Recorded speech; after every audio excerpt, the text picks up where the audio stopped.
Abemi beli bakusithokotoko sobumnyama ngenxa yezenge locimicimi wombane.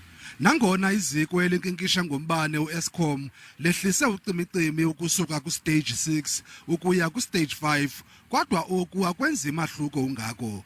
Iqela le-DA lithi le meko yocimicimi wombane imbi kakhulu ngoku kunaqala.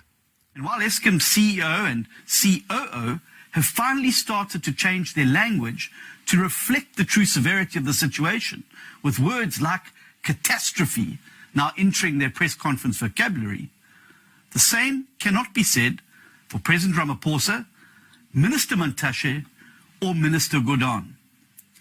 These are the people directly tasked with fixing this crisis, but yet there's no sign of a real urgency from them. IDA imgxekile umongameli uCyril Ramaphosa ngento ethi kukusilela kwakumiselwa kwesicwangciso sokuphendula kwingxaki yamandla yombane kweli.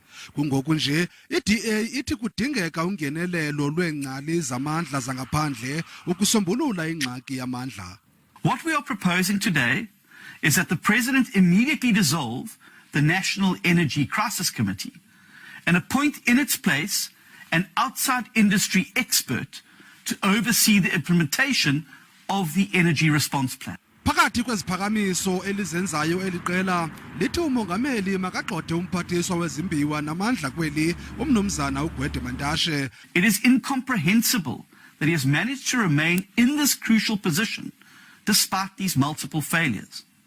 He, not Eskom, is responsible for the dysfunctional regulatory framework that has prevented our energy sector's recovery. Umnumzana Steenhuisen uthi eli lixesha lokuba kunciphe ukuthetha kukhokele izenzo. IDA iqinisekise abemi beli ukuba iza kulwa kube mdakisali ukuqinisekisa ukuba iyalungiswa le ngxaki yocimicimi wombane kweli.